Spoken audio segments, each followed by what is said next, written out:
الحمد للہ رب العالمین والصلاة والسلام علی سید الانبیاء والمرسلین وعلی آلہ واولادہ واصحابہ اجمعین، اما بعد، اعوذ باللہ من الشیطان الرجیم، بسم اللہ الرحمن الرحیم۔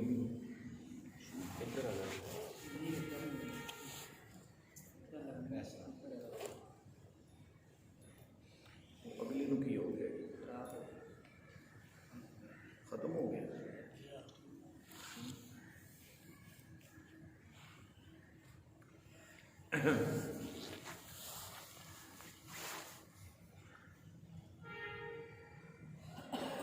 ان اللہ وملائکتہ یصلون علی النبی یا ایھا الذین آمنوا صلوا علیہ وسلموا تسلیما۔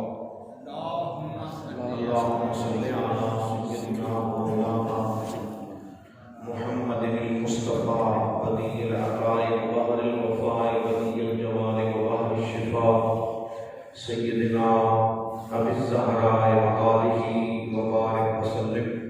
الصلاۃ والسلام علیک یا سیدی یا رسول اللہ وعلی آلک واصحابک یا سیدی یا جد الحسن والحسین، نادرین مظہر العجائب تجدہون لک فی النوائب، ظلم وغم سیدی بعظمتک یا اللہ وبنبوتک یا محمد صلی اللہ علیہ وسلم وبولایتک یا علی یا علی یا ولیتنی فی سبیل اللہ۔ امداد کن حضرت جو ہم آزاد کن در دین و دنیا شر کن یا غوث اعظم دستگیر یا غوث اعظم دستگیر یا غوث اعظم دستگیر۔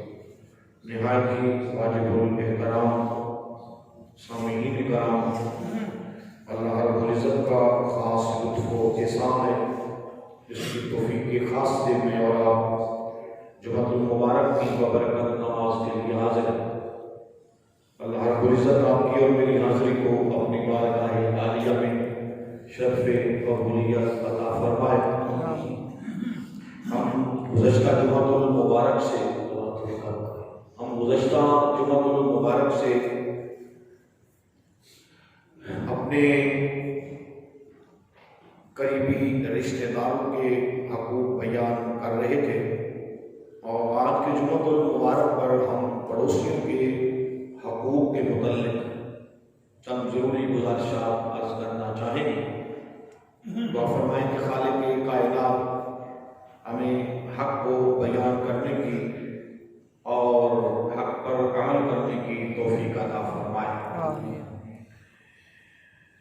حضرت بریدہ رضی اللہ تعالی عنہ آپ بیان کرتے ہیں کہ میں نے اپنے والد گرامی سے سنا، حضرت بریدہ رضی اللہ تعالی عنہ کے والد کہتے ہیں قال كنا جلوسا عند رسول اللہ صلی اللہ علیہ وسلم، کہ ہم حضور صلی اللہ علیہ وآلہ وسلم کے پاس بیٹھے ہوئے تھے۔ قال لاصحابہ، تو حضور صلی اللہ علیہ وآلہ وسلم نے اپنے اصحاب سے فرمایا، اپنے غلاموں سے فرمایا، انہبوا بنا نعود جارنا الیہودیہ، تم میرے ساتھ میرے پڑوسی یہودی کی عیادت کرنے کے لیے، بیمار پوشی کرنے کے لیے، تیمارداری کرنے کے لیے میرے ساتھ چلو۔ حضور نے اپنے صحابہ سے فرمایا۔ ایک یہودی حضور کا پڑوسی تھا اور وہ بیمار تھا۔ صحابہ کرام حضور کے ساتھ چلے، اور حضرت بریدہ کے والد کہتے ہیں قال فدخل علیہ فوجدہ فی الموت، وہ کہتے کہ جب ہم اس کے گھر میں داخل ہوئے، اس کے پاس پہنچے ہم، تو نظر کا وقت تھا، سکرات لگی ہوئی تھی، وہ زندگی اور موت کی کشمکش میں تھا وہ یہودی۔ فسألہ، تو حضور صلی اللہ علیہ وآلہ وسلم نے اس کی تیمارداری کی، اس کو پوچھا، اس کی عیادت کی۔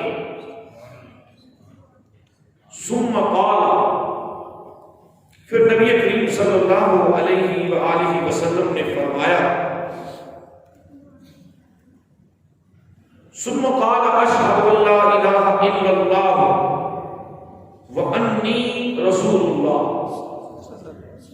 پھر حضور صلی اللہ علیہ وسلم نے فرمایا، تو اللہ کی توحید کی گواہی دے دے، کہہ دے اللہ کے سوا کوئی عبادت کی لائق نہیں، اور یہ کہہ دے کہ محمد صلی اللہ علیہ وسلم اللہ کے سچے رسول ہیں۔ حضرت بریدہ کے والد کہتے ہیں کہ جب حضور نے یہ بات فرمائی، اسے اسلام کی دعوت دی، فنظر الی ابیہ، اس نے اپنے باپ کی طرف دیکھا، اس کا باپ اس کے سرانے بیٹھا ہوا تھا، اس نوجوان یہودی نے اپنے باپ کی طرف دیکھا، فلم یکلمہ، اس کے باپ نے کوئی کلام نہ کیا، اس کا باپ خاموش رہا۔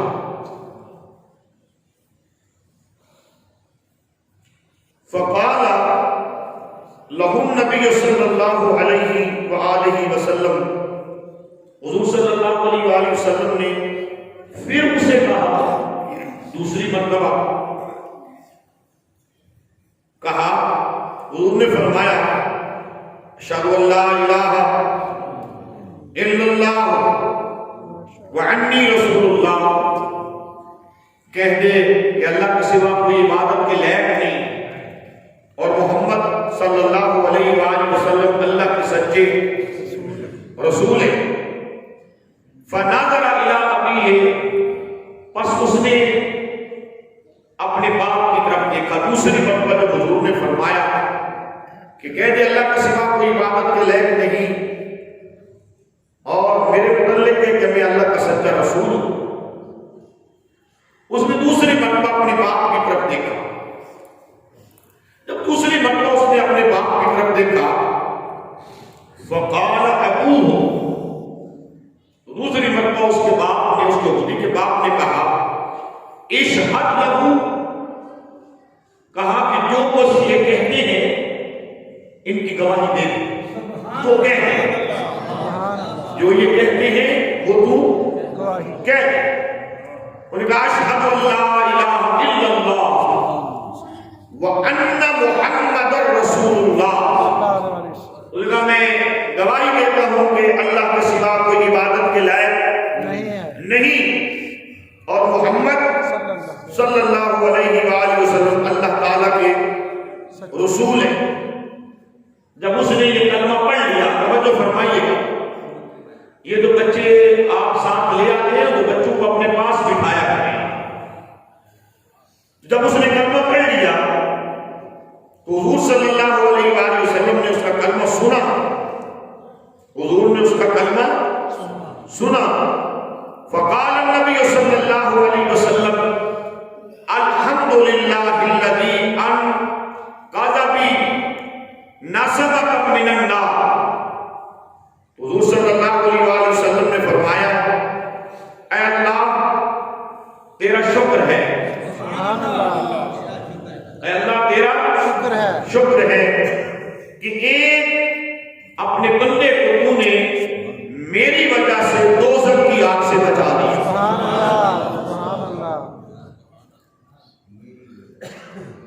اپنے بندے کو تو نے میری وجہ سے دوزخ کی آگ سے بچا لیا۔ یہ بخاری کے اندر حدیث پاک ہے، ابو داؤد کے اندر حدیث پاک ہے۔ اب اندازہ لگا لیں کہ حضور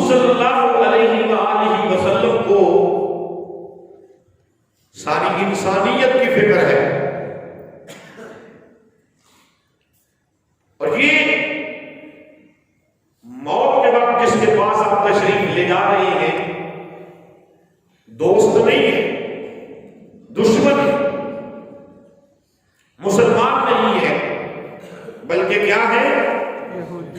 یہودی ہے۔ تو میرے آقا خود بھی جا رہے ہیں اور صحابہ کرام رضوان اللہ تعالیٰ علیہ اجمعین کو اپنے ساتھ لے جا رہے ہیں۔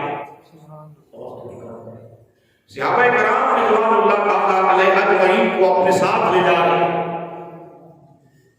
کہ آؤ، میرا پڑوسی ہے، یہودی ہے، بیمار ہے، جا کہ ہم اس کی بیمار پرسی کریں۔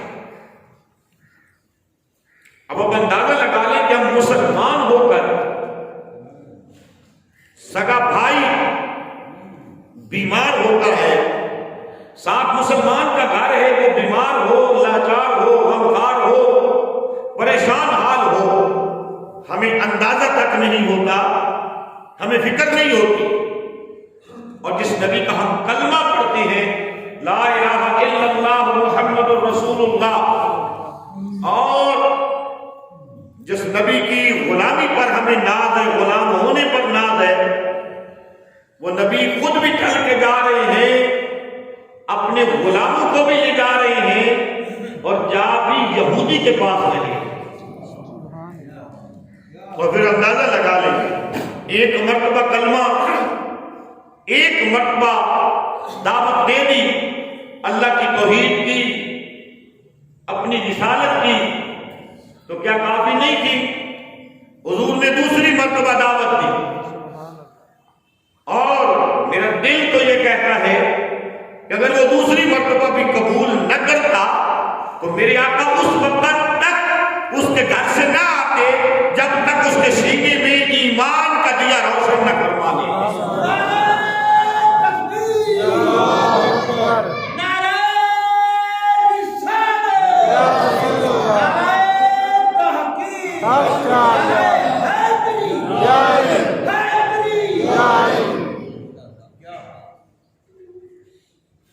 امام الانبیاء تاجدار مدینہ صلی اللہ علیہ وآلہ وسلم اس وقت تک واپس نہ آتے، پر اس نے کلمہ پڑھ لیا، اور حضور اللہ کا شکر ادا کر رہے ہیں کہ مولا تیرا یہ شکر ہے کہ میری وجہ سے ایک تیرا بندہ دوزخ کی آگ سے بچ گیا۔ ہم اس نبی کے غلام ہیں۔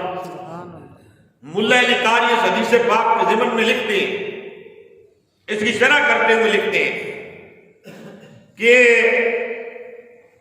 3 قسم کے پڑوسی ہیں۔ کتنی قسم کے؟ 3 قسم کے پڑوسی ہیں۔ ایک پڑوسی تمہارا ایسا ہے جس کا تم پر ایک ہی حق ہے۔ کتنے حق ہے؟ اونچا بولے نا، کتنے حق ہے؟ ایک ہی حق ہے۔ دوسرا پڑوسی وہ ہے جس کے تم پر 2 حق ہیں، اور تیسرا پڑوسی تمہارا وہ ہے جس پڑوسی کے تم پر 3 حق ہیں۔ کتنے حق ہیں؟ 3 حق ہیں اس پڑوسی کے۔ وہ پہلا پڑوسی جس کا 1 حق ہے وہ کافر پڑوسی ہے۔ وہ کون سا پڑوسی ہے؟ کافر۔ مسلمان نہیں، وہ کافر پڑوسی ہے۔ اس کا کیا حق ہے؟ اس کا حق یہ ہے کہ تم اسے کوئی تکلیف نہ دو، اس کا حق یہ ہے کہ تم اس کی تکلیف میں شامل ہو جاؤ، اس کا حق یہ ہے کہ اگر وہ بھوکا ہے تو تم اس کو کھلاؤ۔ یہ اس کا پہلا حق ہے۔ یہ اس کا کیا ہے؟ پہلا حق۔ پڑوسی ہونے کے لحاظ سے اس کا یہ حق ہے کہ تم اس کے دکھ درد کے اندر شریک ہو۔ دوسرا تمہارا پڑوسی جس کے تم پر 2 حق کا مطلب نہیں، 2 طرح سے حق ہے، صرف 2 حق نہیں، یعنی 2 طرح سے حق ہے، 2 حق ہے۔ وہ کون سا پڑوسی ہے؟ وہ تمہارا مسلمان پڑوسی ہے، جس کا حق تم پر پڑوسی ہونے کی حیثیت سے بھی ہے اور مسلمان ہونے کی حیثیت سے بھی ہے۔ کیا؟ پڑوسی ہونے کی حیثیت سے بھی ہے اور مسلمان ہونے کی حیثیت سے بھی ہے، کہ وہ تمہارا پڑوسی بھی ہے اور تمہارا مسلمان بھائی بھی۔ اور ایک پڑوسی ایسا ہے جس کے تم پر 3 طرح سے حقوق ہیں، اس کی 3 حیثیتیں، ان تینوں حیثیتوں کی وجہ سے تم پر اس کے حق ہیں۔ وہ پڑوسی تمہارا وہ ہے جو تمہارا قرابت دار ہے، تمہارا رشتہ دار ہے، ایک حق ہے۔ دوسرا حق وہ مسلمان ہے، اور تیسرا حق وہ تمہارا پڑوسی۔ اس کے تم پر کتنے حق ہیں؟ 3 حق۔ تو سب سے زیادہ جس کے حقوق آپ کو نظر آ رہے ہیں وہ کون ہے؟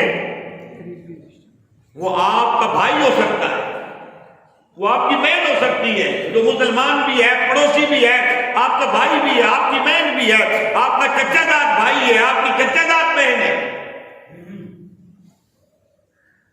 ان کے ہم پر 3 طرح سے حقوق ہیں۔ توجہ ہے یا نہیں؟ کتنے حقوق ہیں؟ 3 طرح سے۔ اور حضور تاجدار مدینہ صلی اللہ علیہ وآلہ وسلم کے غلاموں اسلامی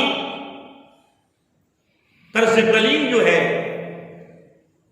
جو اسلامی معاشرہ ہے، اس میں ہر مسلمان پر لازم ہے کہ وہ اپنے پڑوسیوں سے حسن سلوک کرے۔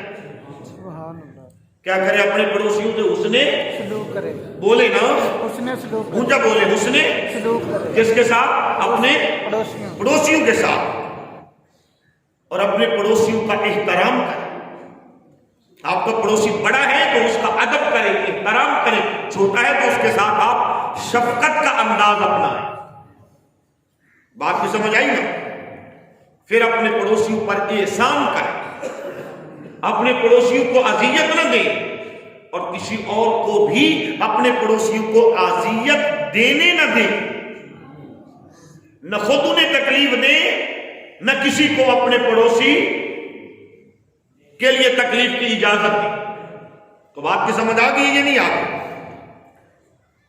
بزرگان دین جب بھی اپنے مریدوں کو، اپنے شاگردوں کو، اپنے حلقہ ارادت میں آنے والوں کو جہاں پر توحید کی تبلیغ کرتے، رسالت کا پیغام دیتے، اخلاق حسنہ کا، عبادات کا، اس کے ساتھ متصل پڑوسی کے ساتھ حسن سلوک کا درس اور سبق بزرگان دین دیتے۔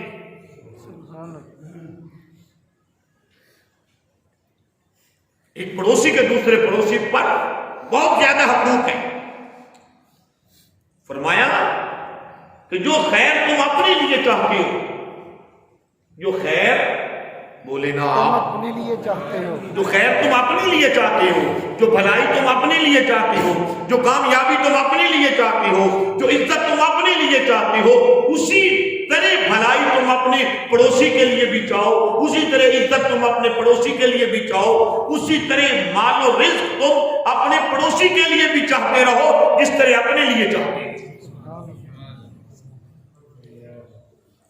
وہ تمہارے گھر کا پڑوسی ہے یا تمہاری دکان کا پڑوسی ہے، تمہاری مارکیٹ کا پڑوسی ہے، جو بھی تمہارا پڑوسی ہے، اپنے پڑوسی، فرمایا جو اپنے پڑوسی کے حق میں خیر نہیں چاہتا اس کو کبھی بھی خیر نہیں ملتی۔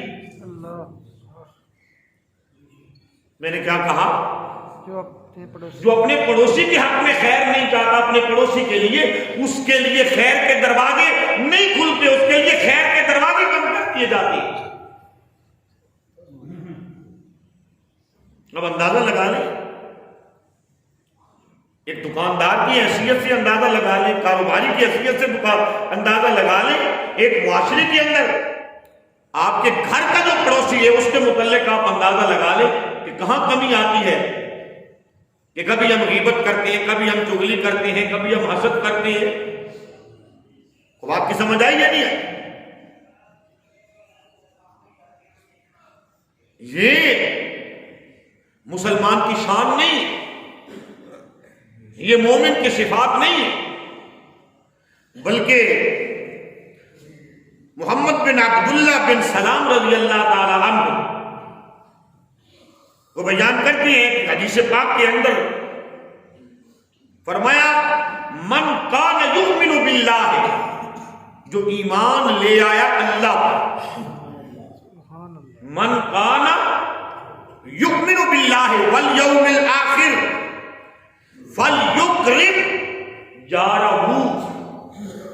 جو اللہ پر ایمان لے آیا کہ اللہ ایک ہے، وہ وحدہ لا شریک ہے، تمام قریبی اس کی ہیں، وہ رازق ہے، وہ مالک ہے، وہ خالق ہے، وہ رحمان ہے، رحیم ہے. وہ اللہ پر ایمان لے آیا اور آخرت پر ایمان لے آیا کہ مجھے اپنی زندگی کی ایک ایک سانس کا جواب جا کے اللہ کی بارگاہ میں دینا ہے.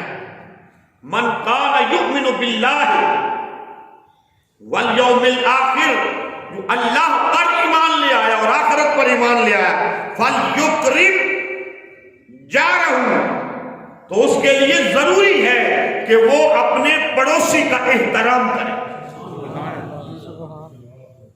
اب یہاں مشروط کر دی کہ اگر تو ایماندار ہے، اگر اللہ کو ایک مانتا ہے اور یہ تیرا عقیدہ ہے کہ مرنے کے بعد مجھ سے پوری زندگی کے متعلق پوچھا جائے گا، سوال کیا جائے گا، تو پھر اپنے پڑوسی کا احترام کیا کر، اپنے پڑوسی کا حیا کیا. اب دیکھو اس حدیث پاک کے اندر اللہ پر ایمان لانا اور آخرت پر ایمان لانا، اس کے ساتھ متصل کہا کہ وہ اپنے پڑوسی کا احترام کرے. ایماندار کی یہ شان نہیں ہے کہ اپنے پڑوسیوں کے ساتھ وہ ناروا سلوک کرے.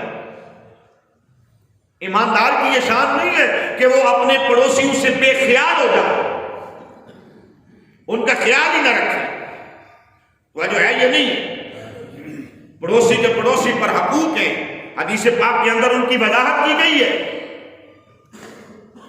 پہلا حق پڑوسی کا یہ ہے کہ اگر وہ بیمار ہو جائے تو اس کی بیمار پرسی کی جائے. کیا کی جائے؟ بیمار پرسی کی جائے.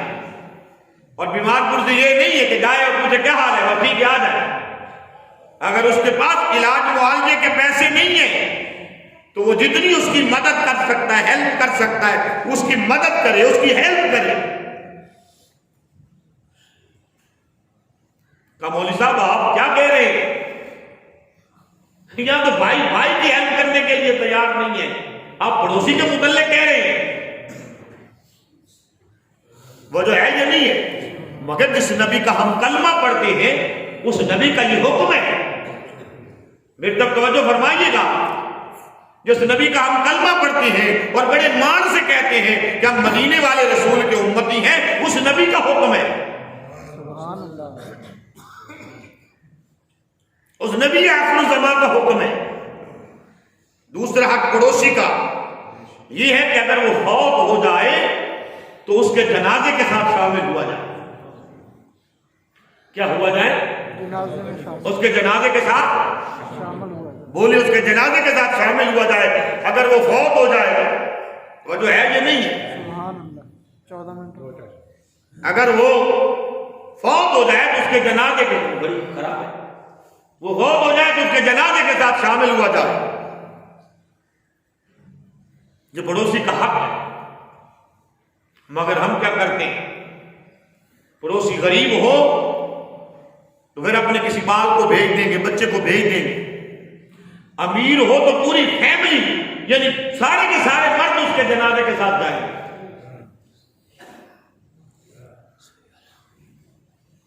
تو وہ جو ہے یہ نہیں ہے. غریب کے جنازے کے ساتھ کوئی جاتا ہی نہیں ہے. امیر کے جنازے کے ساتھ امیر کا جنازہ شالا 14 مرتبہ نہ پڑھنا پڑ جائے، ایک ہی میت کا 14 مرتبہ پڑھنے کے لیے لوگ تیار ہیں. غریب کے جنازے کے ساتھ کوئی نہیں جاتا. تو وہ جو ہے یہ نہیں ہے. اور پھر غریب کا بیٹا دیکھ رہا ہے کہ کوئی میرے ابے کے جنازے کے بعد میرے ساتھ فلاں چودھری صاحب ملک صاحب تعزیت بھی کریں گے یا نہیں کریں گے. جنازہ پڑھ کے وہیں سے بھاگ جائے گا، اتنا ٹائم ہی نہیں ہے. اور امیر دادے کا جنازہ ہوگا، امیر کے باپ کا جنازہ ہوگا، یا امیر تاجر کا جنازہ ہوگا، تو لوگ ڈبل اس کے بیٹے کو جبھیاں ڈال کے تعزیت کر رہے ہیں. جیسے باپ اس کا نہیں مرا، اس تعزیت کرنے والے کا مرا. ایسا ہوتا ہے یا نہیں ہوتا؟ نہیں ہوتا تو آپ ایسے کہیں ہوتا ہے تو ویسے کہہ دیں آپ. منہ تو ہلانا نہیں ہوتا, سر تو ہلانا آسان ہے. پھر لینے بنا کر دیکھیں گے. یہ امیر چاہے شرابی تھا, چاہے زانی تھا, چاہے بدماش تھا, زمانے کا بے حیا تھا, مگر آج اس کا چہرہ ہاتھ باندھ کے دیکھ رہے ہیں. ادھر غریب پڑوسی 5 وقت کا نمازی بھی تھا تو آج اس کا چہرہ دیکھنے کا ٹائم بھی نہیں ہے. کہا مولوی صاحب آپ بھی تو پاگل ہیں, ہم اس کا چہرہ کب دیکھ رہے ہیں, ہم تو اپنا پوچھا اس کے بیٹوں کو دکھا رہے ہیں کہ ہم بھی تمہارے ابے کے جنازے کے ساتھ آئے. ایسا ہوتا ہے یا نہیں ہوتا؟ چہرہ دیکھنے نہیں جاتے, دکھانے جاتے ہیں. وہ جو ہے یا نہیں ہے. اور یہاں پر پڑوسی کے بڑے حقوق ہیں, مگر ایک بات ضروری رہے گی, وہ میں عرض کرنا چاہتا ہوں یہاں پر. فرمایا پھر جب کوئی پڑوسی فوت ہو جائے تو پھر 3 دن تک اس کے رشتے دار, اس کے پڑوسی اس کے گھر میں چولہا نہ جلنے دیں. عجیب بات ہے, بیٹوں کا جوان باپ, معصوم بچوں کا جوان باپ مرا پڑا ہوتا ہے, نہ حیا اور شرم مولویوں کو آتا ہے, نہ حیا اور شرم عوام کو آتا ہے. وہی مولوی جو تمہیں حدیث سناتا ہے کہ جس گھر فوتگی ہو جائے 3 دن اس کے گھر چولہا نہ جلے, آگ نہ جلائی جائے, وہی مولوی اعلان کرتا ہے ڈھیٹ بن کے آپ سے ڈرتا ہوا, کہتے جی کھانا تیار ہے, کھا کے جائیں. اب تو آپ ناراض ہو گئے ہوں گے نا, اب تو ہم ناراض ہو گئے, کھانا تیار ہے نہیں, کھا کے جانا. ادھر جوان باپ مرا پڑا ہے, جوان بیٹا مرا پڑا ہے, اور ادھر ابھی جنازہ پڑا ہے. دعا مانگنے سے پہلے اعلان ہو رہا ہے کھانا کھا کے جانا. وہ مسلمان مر گئے, وہ اب قبروں میں چلے گئے.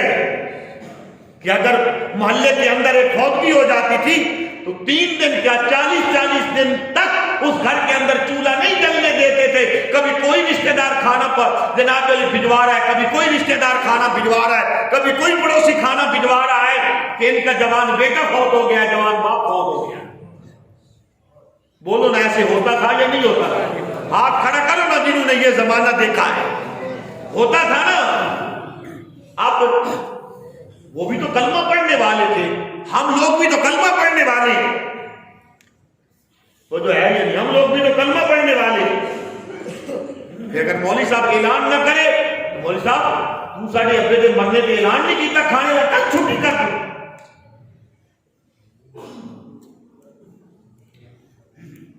اب اندازہ لگا لیں معصوم بچوں کا, جن کا باپ مر گیا ہے, جن کا جوان بھائی مر گیا ہے, وہ اسی دن آپ لوگوں کے سامنے سالن کی پلیٹیں رکھ رہے ہیں, اسی دن آپ کے سامنے وہ کھانا رکھ رہے ہیں. اور کئی گھروں کے اندر تو یہ حال ہے, ادھر میت کو دفنانا ہے, دفنانے کے لیے ایک بیٹا قبر پہ کھڑا ہے, 2 بیٹے کھانا کھلانے کے لیے گھر میں آئے ہوئے. کبھی تو ہم مسلمان اتنا حیا بھی کر لیں, کبھی تو اتنی شرم بھی کر لیں, کبھی تو اتنا لحاظ ہی کر لیں ہم لوگ. تو سمجھ آئیے یہ نہیں آئی؟ تو اگر پڑوسی فوت ہو جائیں تو جتنی دیر تک اس کے بال بچے غم میں ہیں اس کے گھر میں کھانا پہنچائیں, نہ کہ جناب علی سارے پڑوسی اٹھ کے اسی کے گھر سے کھانا شروع کرتے ہیں. اور بعض رشتہ دار تو یہ کرتے ہیں کہ 40 دن تک سارے رشتہ دار مل کے اکٹھے ہو گئے. پہلے ان کا بندہ مر گیا ہے, اب ان کا کباڑا کرنے کے لیے پوری 4-5 فیملیاں اسی کے گھر کے اندر آ کے رہ جائیں گی, مقیم بن جائیں, جمعراتی کا ختم دلوا کے جائیں. دفع ہو جاؤ جہنم میں, اپنے گھر دفع ہو. تو بات کی سمجھ آئی یا نہیں آئی؟ ناراض ہے نا آپ لوگ, ہو جائیں. کبھی مولوی کو حق بھی کہنے دیا کریں, بلکہ حق اور کہنا چاہیے. وہ جو ہے یا نہیں ہے, ہم اس عادت کو, اس رواج کو ختم کریں, اس رواج کو ختم کریں. ہاں جو مہمان آئے ہیں تو رشتہ دار پکا کے کھلائیں, اور چلو لوگوں کو اعلان دعا نہیں کرنا چاہیے، چلو کم از کم مولوی صاحب اتنا اعلان کرے یا کوئی رشتہ دار اتنا اعلان کرے، میاں میت کے گھر تو 3 دن چولہا نہ جلانے کا حکم ہے، مگر رشتہ داروں نے، برادری کے لوگوں نے یا پڑوسیوں نے آپ مہمانوں کے لیے کھانا پکایا، وہ کھا کے جائے، کم از کم اتنی تو حیا اور شرم رہ جائے نا۔ سبحان اللہ۔ وہ جو ہے یہ نہیں ہے۔ اگلے جمعے انشاءاللہ بقیہ پڑوسی کے حقوق بیان کریں گے۔ اللہ حق بیان کرنے کی توفیق عطا